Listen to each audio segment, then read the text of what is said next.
So today is lesson 4. Where does the time go?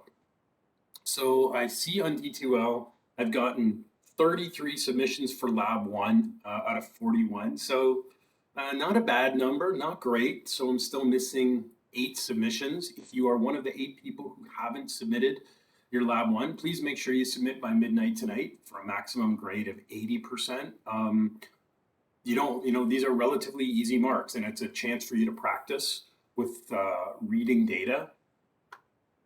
So I don't want to give out zeros, but if I have no assignment to mark, then I'm not going to have any choice.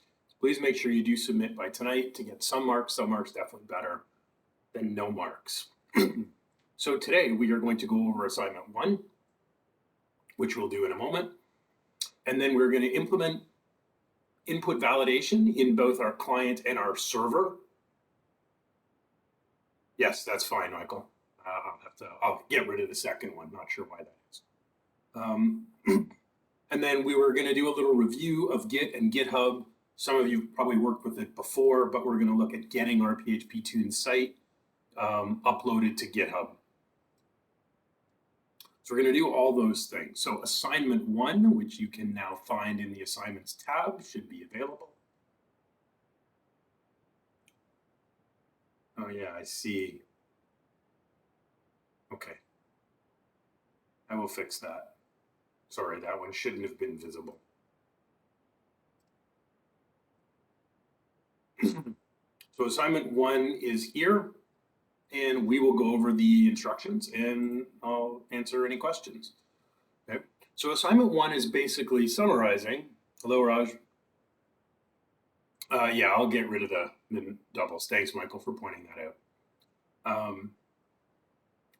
Assignment 1 is kind of a summary of the things we've done in the last 2 classes as well as today. So that's going to include inserting, selecting data, and validating user inputs. Counts for 15% of your final mark. You have 2 weeks to do it. That'll be due on Sunday night, February 13th at midnight. I'm going to recommend you start early, and that will give you time to email me or book an appointment if you need help. I don't typically work 7 days a week, so if you leave this until the weekend and you run into problems, it is not reasonable to expect debugging help over the weekend, okay? Because you have 2 weeks to do it. So get started early so that you have some time to get help if you need it. If you email me over that weekend, you're probably not going to get a response. Okay, so we'll take that up front. One other thing I've noticed, I hate to have to add this to the document, but it's become an issue over the last few semesters. This document is my copyright. You cannot share it or publish it. Lately, I have been finding copies of my assignments on some well-known course websites where students upload, files, documents, assignments for other students. This is not your document to share. It's for you to do your assignment. If I check those sites regularly and I issue takedown notices and copyright violations. So do not post this document on any website. Okay, you're not authorized to do it, and I will check for it. If I see it, I will have it removed, and I will inform the owners of that site that someone is violating my copyright. So what are you going to submit on D2L? You're going to submit a link to a private GitHub repository you're going to make called Comp1006 and you will invite me so that I have access. There's my GitHub username, and we'll go over this process. And then you will give me the links to your pages on the AWS server. So by posting your code on GitHub and giving me the links to your live website, this also means I can grade them faster because I don't have to download and extract a zip file for each project. You can just view your code online. Excuse me. You must do an independent assignment. You cannot work with a classmate and submit the same assignment or 2 versions of the same assignment. You cannot copy files from the internet or get someone else to do your work for you. All submissions are subject to a code review. So if something doesn't smell right with your submission, we're going to book a one-on-one meeting, and I will ask you to walk me through it and answer questions to verify that all the work is your own. As far as my work that is posted to GitHub each Monday, you can use it, but it's there as a reference. Okay, you can't download my GitHub files, change the words, and submit it as your own and ask me to give you a grade for modifying my own work. That's not how this works. You do have to write the code yourself. That's the only way you're going to learn how to do it. I've also built a sample application, which I will walk you through shortly, and I've included screenshots in the assignment, but it's a sample only. You can't build the same thing that I've built in my sample. You have to build a different project. And lastly, you can't change your files on GitHub or AWS after you've submitted, after the deadline. So what are you going to build? Well, you get to pick. I'm a big believer in this. Rather than giving you a project and saying you must build this, I prefer that you will build your own project. So you're going to build a simple 3-page website that you can choose. So I've given you some examples here, but you can build anything you like. So like I had a student this morning send me a message say, can I build a grocery list where I can add items to the grocery list and then see all the items on a page? That's a great idea. Now, I've had students in the past, students who go to the gym and they say, I want to build a workout tracker so they could log their workouts. Great, you can build anything you like. Many students like the freedom of being able to build their own. Yep, absolutely, Raj, that's fine. Many students like this. Some students struggle with this and they prefer more direction. And they feel lost when they're told just build anything you want. They don't know where to start.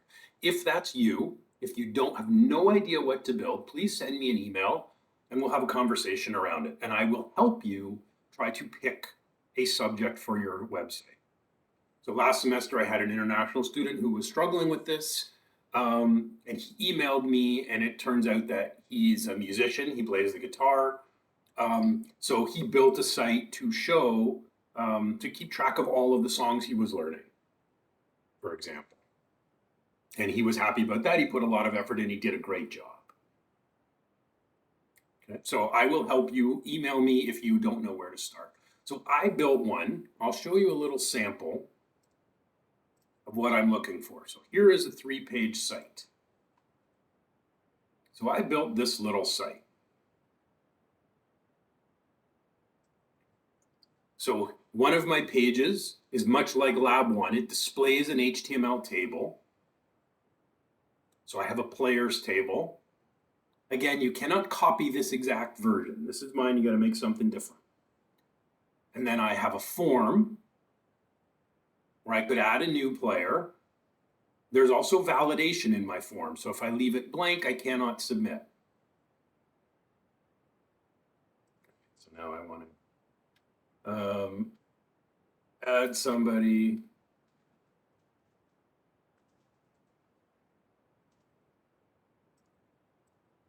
And then when I save, I get a save page with a simple link to go back. And I can see that my new record has been added successfully to the database. So that's the whole project. There's a form with validation, there's a save page, and then there is a list page that shows the results of the form inserts. So you will decide the subject of what you're going to build for your 3 pages. So we've already learned how to build a form and save data. We learned last week how to build an HTML table to query the database and display a grid of rows and columns. And today we will add the input validation to check that our form inputs are complete.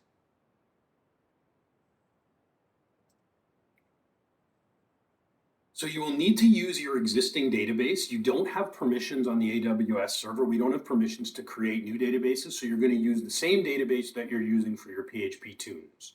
That's usually your student name, your first name and your student number. You will design 2 or more tables that must be connected with a foreign key. So for example, in my database, I have a players table and I also have a positions table.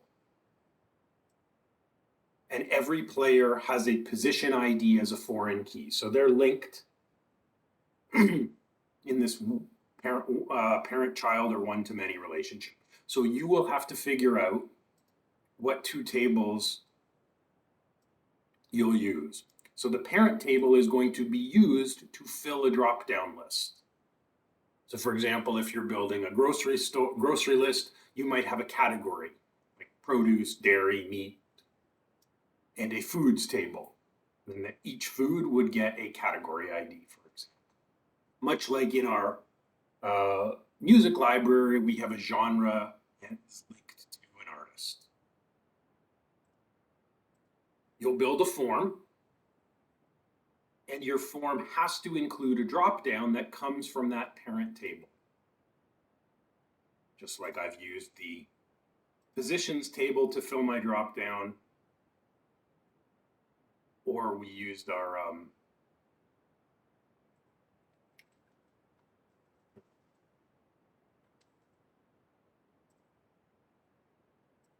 if we look at our PHP tunes, artists details, we've got the genre as our parent drop-down. So you'll need a drop-down list in your form. It's required. You'll validate the user input. Your form will have a post to a save page. That page will save the data to your database. And then you'll build a new page that queries the database and outputs all the data from the child table into an HTML table grid. Like this. Or like our artists page. And also like your lab one, where you listed your relatives in a table. You'll need to add comments to your code as well for full marks. So the detailed requirements are here. You will deploy your site to AWS in a new folder. And you'll commit your code to GitHub. Your repository has to be private. You have to add me with my GitHub username. I'll show you how to do that. And you must have at least 2 commits or 2 versions in your repository, meaning you don't do the whole project and upload it to GitHub when you're done. As you're working on the project, you should be regularly committing to GitHub. Your repository will also need a README file that describes the application and links to the live site, and we will do this today. I've included the screenshots here of the little sample app that I just showed you. The assignment's out of 30. So your rubric for the different components and how your mark is determined in each section. So I will give you a mark for each component. There's also up to 2 bonus marks for any independent learning with PHP. Now, there's no part marks for this. If you attempt something and it's not complete, you don't get the bonus marks. It has to be working for bonus. So that's optional.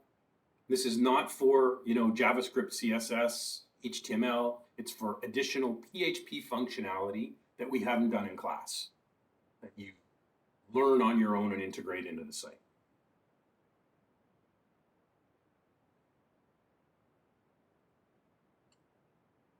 Somebody asked this morning, do we need to use CSS? There's no marks for it, but I would recommend you do at least some basic CSS, even just with Bootstrap, because any assignment you build, should go in your portfolio that you should be building to show potential employers your projects. So at least doing a little bit of basic CSS work I would recommend, but it is not required. Okay, so you're going to build your own 3-page site where we can create data, validate it, save it, and view it. And then assignment 2 that you'll do later in the semester, we're going to take the project you build for assignment 1 and we're going to extend it. We're going to add more functionality around it. At least that's going to be one of the options for your second assignment.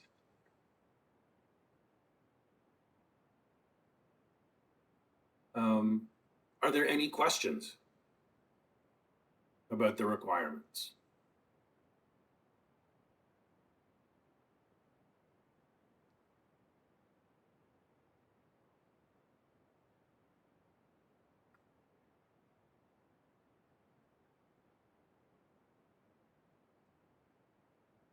Okay, thanks, Alex. Okay, Alessio, did you get back to sleep? Good on you. Okay, thanks, Julio and Chris. Did math. Okay, well, that's a good use of your time.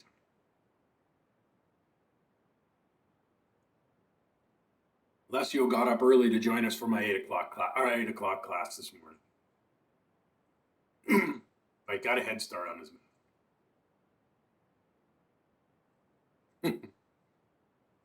It happens.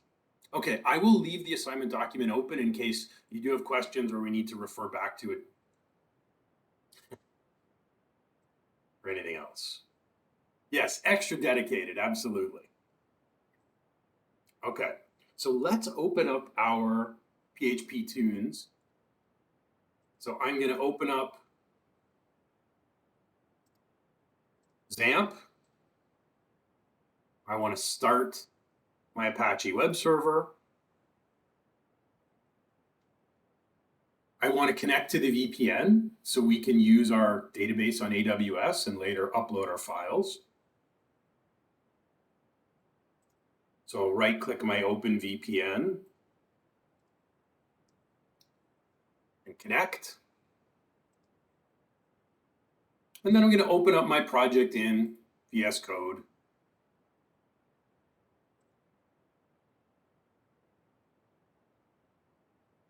And I should be able to load it in my browser.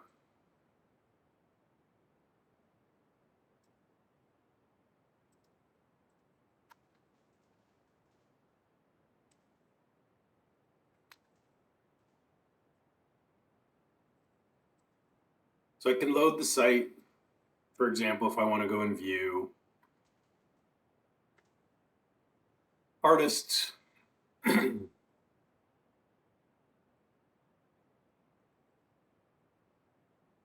Now, in a few weeks, we will add a header with navigation bar. But for today, I just want to add a simple link here so that we can get to the artist details page easily without having to navigate there. So I'm going to go first to my artist page that displays our list.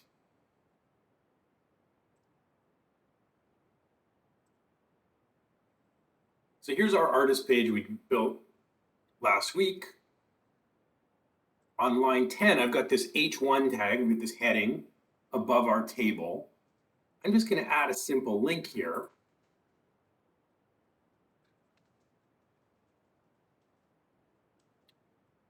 That says, add a new artist.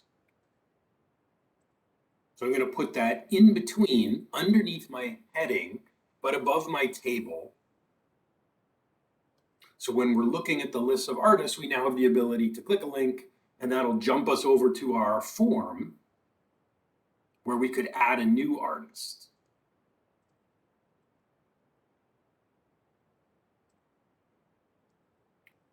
If I refresh, I now have this link showing up here. So when I click, it takes me here.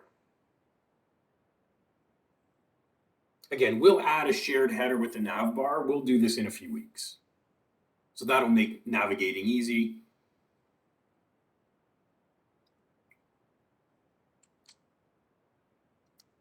So we have a form and it's working,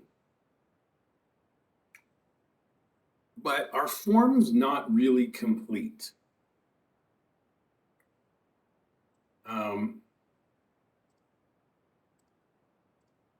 It's not complete because right now I could do something like this. I could just pick a genre, save. I get a message here saying my artist was saved. Actually, maybe we'll add a little link on the save page as well to go and view the list of artists. But for now, I'll just go back here. So I'll click back a couple times. And now when I refresh, what's the issue here? If you look down at the bottom of our table. So my code for saving worked. Yeah, why does it only show? Yeah, because it allowed me to save an artist without a name. So whenever we're building forms, part of the other job, not only do we have to build forms that are easy to use and write the save code, but we need to check that we're getting the right kind of data. So when we're building forms, we're also responsible for making sure they're properly validated. So validating for empty fields is probably the most common. Okay, Mike, that's a really good question. I'm going to just open up my database and we'll take a quick look at what happened. Excuse me.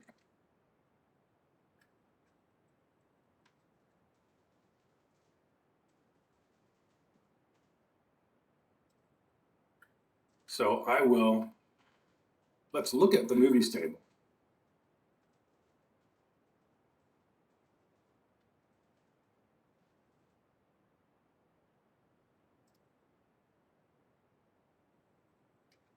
Whoops. Getting my classes confused already. My artist table. So notice it actually isn't null. Yeah, it's an empty, so our code converted it to an empty string, which allows it to be saved. So you're thinking about it the right way. It just converts it to an empty string. So we'll need a validation check for this, right? We shouldn't save. So we shouldn't save a record if the data is incomplete, if the user has left out information we want to make required. So that's probably the most common type of input validation. But there's other really common types. What other kinds of validation rules might we want to employ besides just an empty field validator or a required validator? Can you think of anything else we might want to validate? Yep. So we can use that, Tawani. We will do that.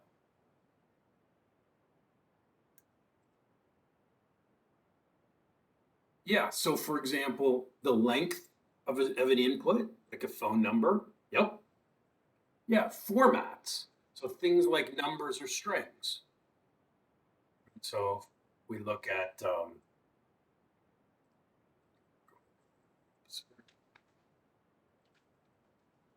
so if I go here, go to my register page, we built this last year. Right, we'll want to make sure for an email, I can't just put in, some text. Right, that shouldn't be allowed. Yes, Alexander, we might want to check for duplicates in the database. We might want to check against SQL injection, yep. What about on here? What other kind of validation are we going to run besides just the email?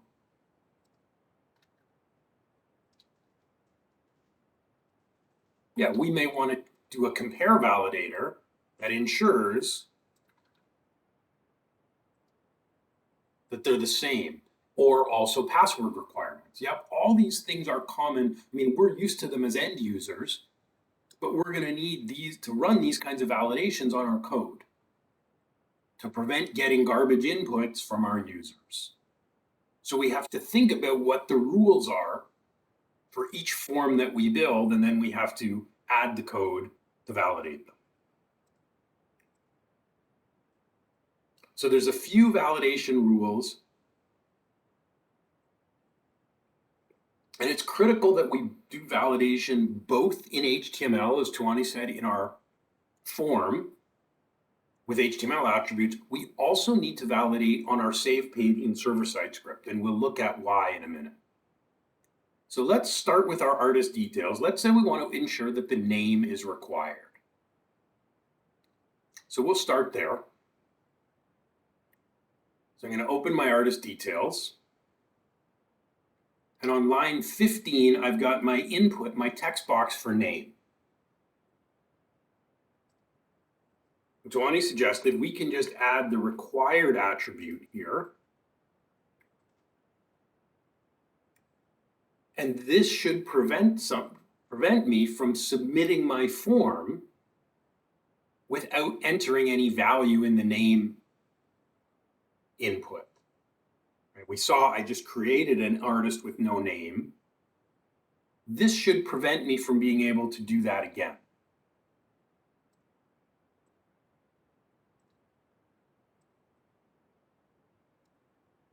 So if I refresh my form,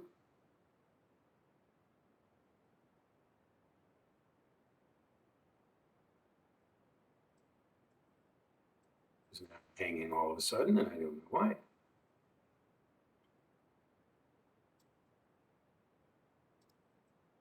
Just lose our, oh, thought our server went down. Okay. Yeah, just took a minute. Not sure why. So now if I just click save, HTML5, this required validator says, no, you got to fill something out. If I enter something, then I can save. Now, this validation is good. We want to be able to validate, but it's incomplete. I also still need to add some validation.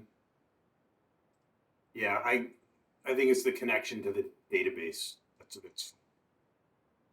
So this will work, but it's not sufficient on its own.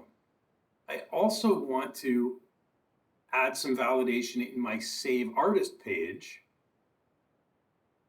as well. How come?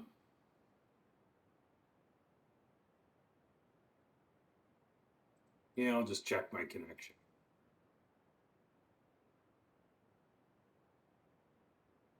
Lost connection.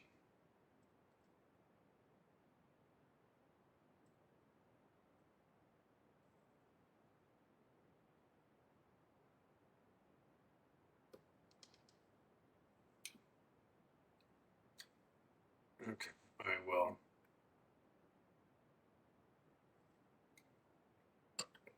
Bear with me. I'll email our technician, let them know the server's down. We still should be able to write the code while we do this.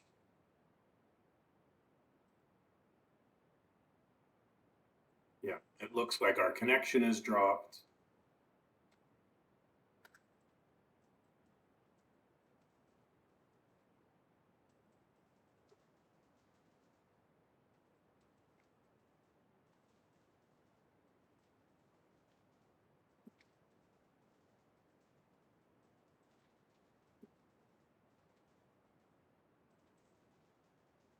We'll ask our team.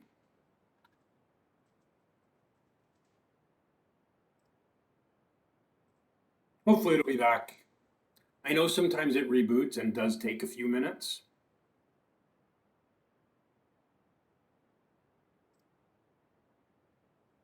But let's just talk about why would we need to validate on our save page as well? The form seems to be working. Like our HTML5 validator is working.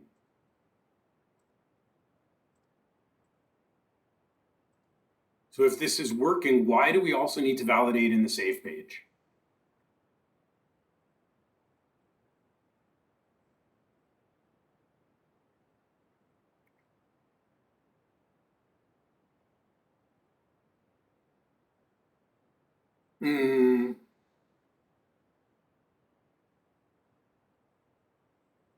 Okay, yep, those things are true. Not only against malicious scripting, but users can use an HTTP tool to send data directly to our save page. I'll show you one of these tools. We'll use a tool like this later on. We might use it, or next semester when we want to. So this is a tool called Hopscotch. This is an HTTP request tool. So I could make a post request here directly to our Save Artist page. I could make a post request and I could put in a body where, let's say, the genre ID is, like -8. and the artist name is blank. Yeah, or Postman. Yep, same thing. Again, Postman's just a desktop version similar. Hopscotch, you can just do it in your browser. So I could submit this and go straight to my save page and send in invalid data. So the fact that we've got a required attribute in our form, it doesn't matter because tools like Hopscotch or Postman, they let us go straight to the post directly to our save page. So they're short-circuited, they're going around our validation. So yes, we need the validation in our forms, but we still need it in our save page because users could try to post data this way.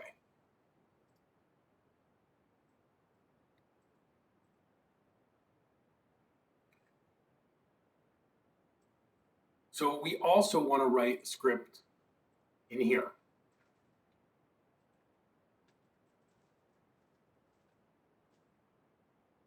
So we can say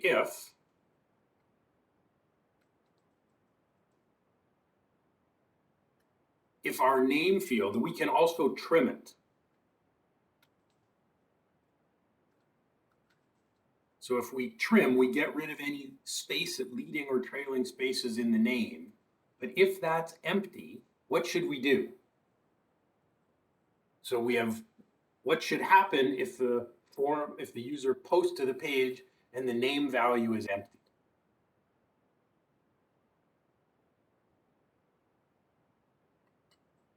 Yeah, it's exactly what we're going to do. We're going to echo name is required.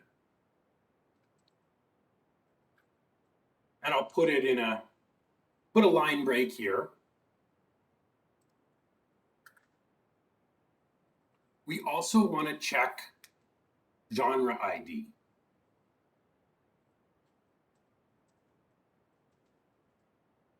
Now, it won't be empty if they come from our form, but it could be empty if they use a tool like Hopscotch or Postman.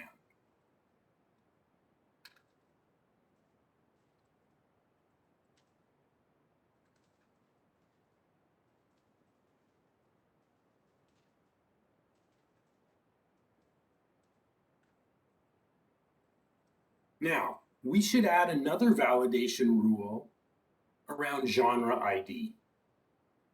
What else do we want to check? We want to make sure it's required. Yeah. We want to check the range. Right. We also want to check the data type, right? The value's got to be numeric. So if it's not empty, whoops, sorry, this should be an if.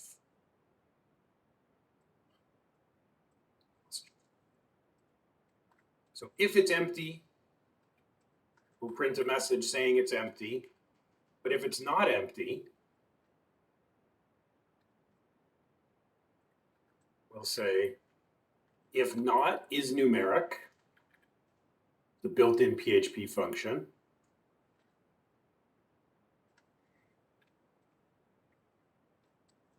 or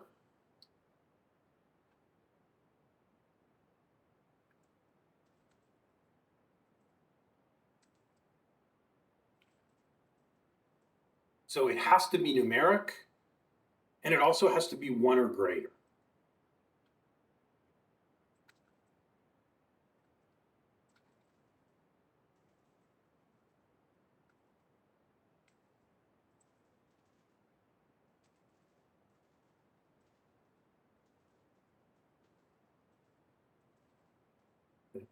So we're confirming that it must be a number and it's got to be greater than 0.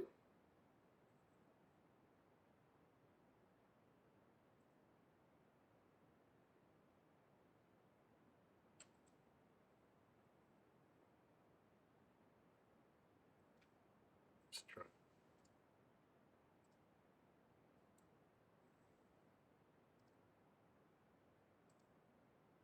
Okay, server's back up.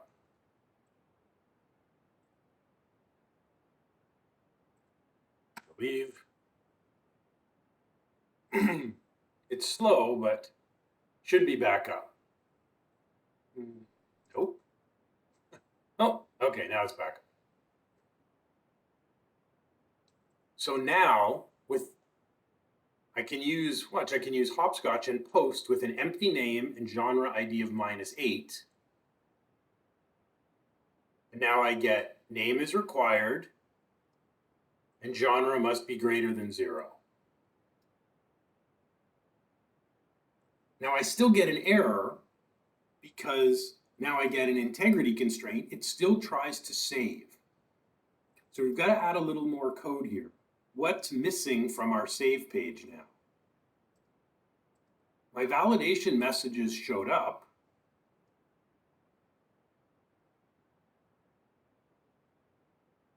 But what else should happen when we get an error?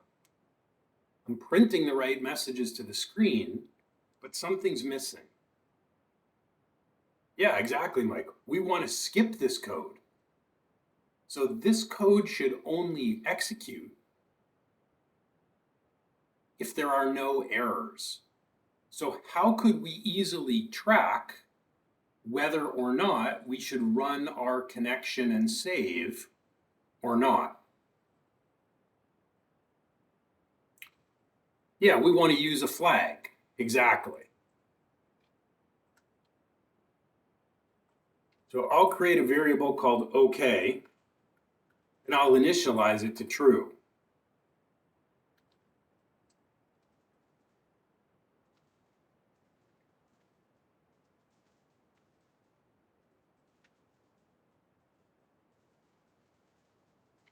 So we're going to use this flag to determine whether we should run our save code. So I'm going to initialize it to true. Where is the first place we should use that flag? What line number?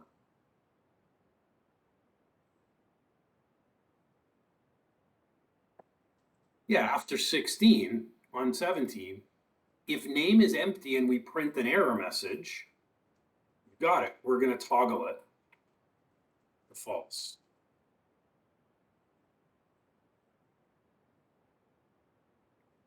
We're going to repeat that code anywhere we see an error message, which would be after line 21. We're going to toggle it here as well. And also down after line 26, same thing. So anytime we encounter an error, we're going to make sure that that flag is set to false. So we've got 3 error conditions we're checking. We will make sure that we make it false in any one of those conditions. So it doesn't matter whether there's 1 error, 2 errors, or 3 validation errors. Any error will trip that flag from true to false.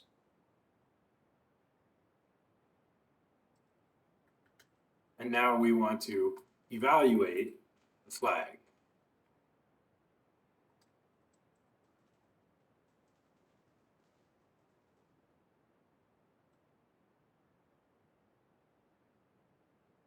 Oh, Raj, you're killing me. So now we can just check OK. And we'll open a set of curly braces. I'm going to move all of this code that runs to save to the database and show a message. All of this is going to go inside. I'm going to wrap all of it in the if statement. So we only are connecting to the database when we have not encountered any errors. I'm going to print one other message here.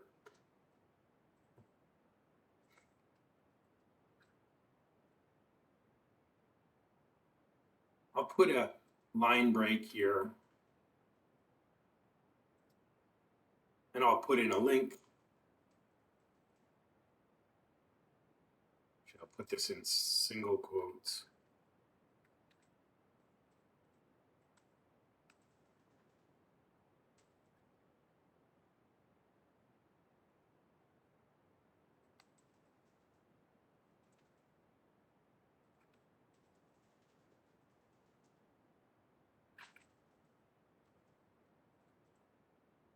Okay, so after we print the artist saved, we'll also give the user a link so they can go back to the list, and then they'll see that they should see the new artist at the bottom of that list. Okay, so I'll just review those changes again from the top down. We've initialized the flag variable to true. We're toggling it to false in all of our error scenarios. And then we've wrapped all the code to save to the database in an if statement where we are evaluating whether OK is still true. So if there's anything wrong with the form, it won't save to the database anymore.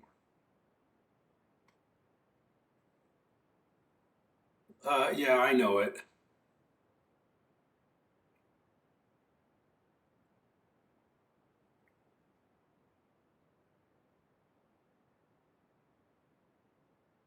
Now to test this out, I'm actually just going to take the required attribute out for a minute in my form.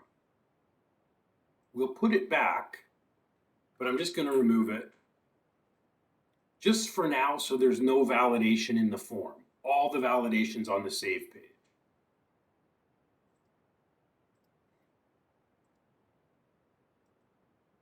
Okay, so I'll refresh my form. And I'm going to try to save an artist, but without a name.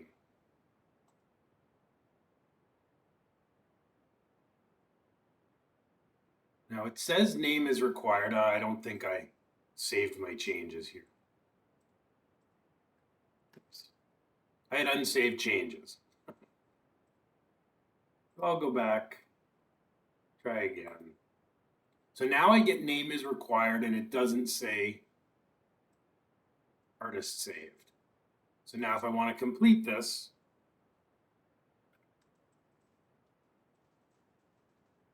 once I put in a name, I now get artist saved.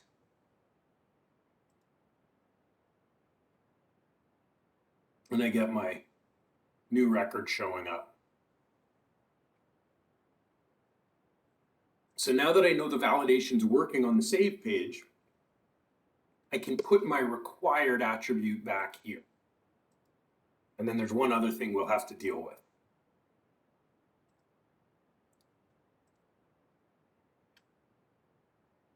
So I'll put that back. There's one more validation scenario we need to address.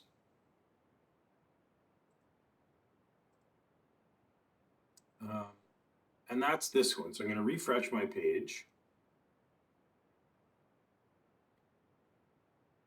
I'm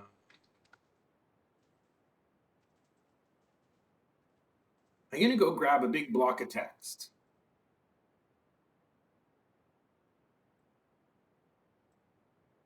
Now, our table in our database, I think we said,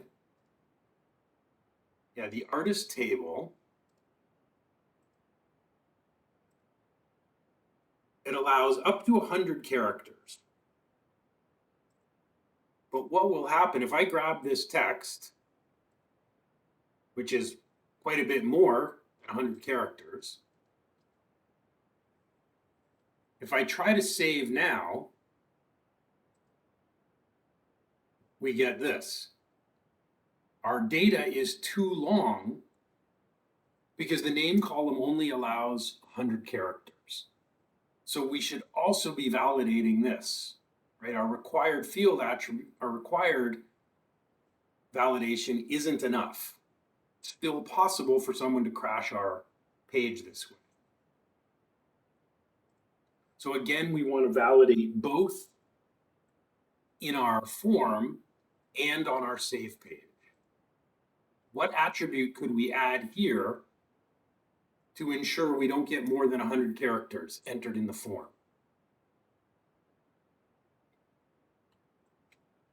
There's another attribute. Well, Alessio, that'll be in our, we will use that, but that's on our PHP page. This is in the HTML form. So we will use strlen on the save page, yes. How do we ensure that more than 100 characters can't even be entered into the input?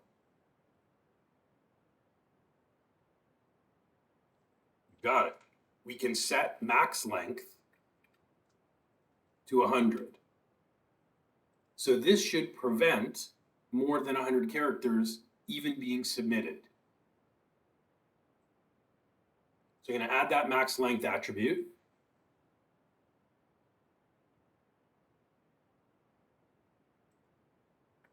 I'll go back to my form. And now if I paste in that big block of code, we'll see if I can save.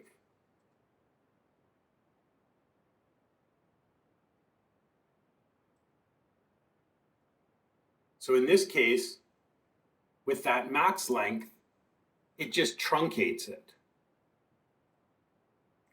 So no more than 100 characters. I know I've got some junk here. We'll delete it. We'll add delete functionality in a few weeks. So I don't care that I've got some junk data here. We still should validate on the save page as well, because again, I could put in, all this and try to post it. So again, I could create the error if I put in, genre here. I can still post it. So we need to validate on our save page as well with strlen. So go to my save page. Let's say if it's empty, I could put in an else. Oops. Which would be if strlen. If our string length of name is greater than 100,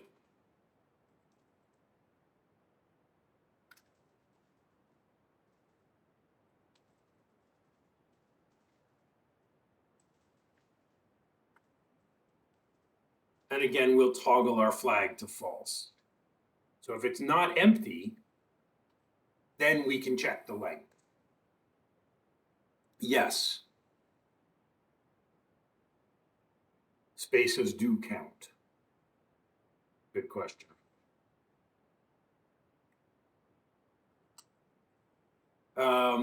Yes, sorry. I guess we probably should trim. Well, the other thing we could do is just trim it right here even. I guess we could trim it here. Then we don't really have to do the trimming. That probably makes more sense. No, we should trim. We don't want the trailing and leading spaces. So we'll just trim it right away. Then we don't have to trim in those functions. So it would be 100 characters after it has been trimmed. So if I go back to Hopscotch and try to save that block of text now, it should get an error saying that my name can't exceed 100 characters. Yep, Tyler, give me 1 second and I will do that. I just want to test this out. So now if I try to post, right, I get the error that I can't go more than 100 characters.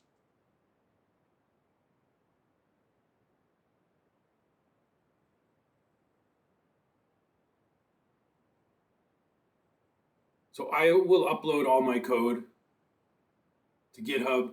So we should be validating both in our forms and in our save pages. We need to validate on the client because it's easier for users that they can't even submit the form until it's complete. But we also need validation on our server because users might try to post data directly. So it needs to be validated in both places, and that's my expectation in your assignment. Your form has validation, and your save page also has validation. Okay, I will just... So I'm going to push the code that we've done.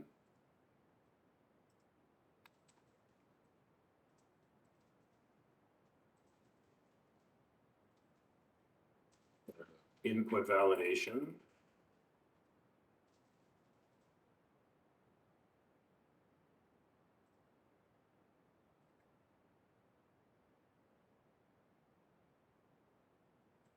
Okay.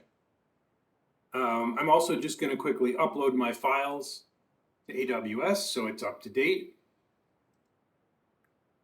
We're going to take a 10-minute break here, and we will do some work with Git and GitHub when we come back. Let's take a break.